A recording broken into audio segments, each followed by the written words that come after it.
Ironically, here I am in this field where I'm treating patients to improve beauty.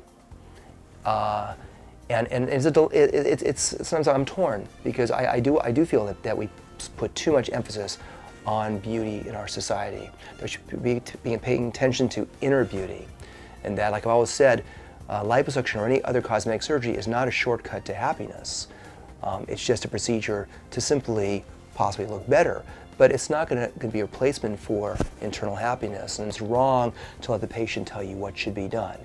An example of that is a person who comes in maybe being 50 pounds overweight, 30 pounds overweight, and says, doctor, my stomach really bothers me, I've noticed it's gotten fat, or maybe I had a child, or just a person who hasn't had a child, says my stomach really bothers me. That's a common approach. I want to get liposuction on my stomach. So the surgeon then says, oh, let's take a look. Lifts up the shirt, says, oh, well, there's fat there. Here's the price for liposuction. It's the wrong approach, and I'll tell you why it's the wrong approach. It's the wrong approach because the surgeon is not approaching it from a standpoint of proportion and balancing. So they may do a patient like that and say, oh, let's do liposuction here, give them a price for it, and now take an overweight patient who may be in proportion. Maybe that person is just 50 pounds overweight, but in perfect proportion.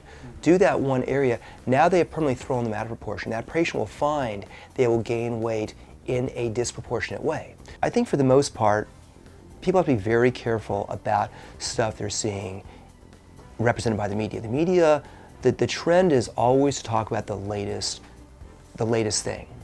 I realized this, years ago when they would come in and say, Dr. Raymond, can you tell us what's new? What's new that you're doing? And I have to almost invent things like, oh, this is what's new we're doing. And I began to realize, what? This is not important.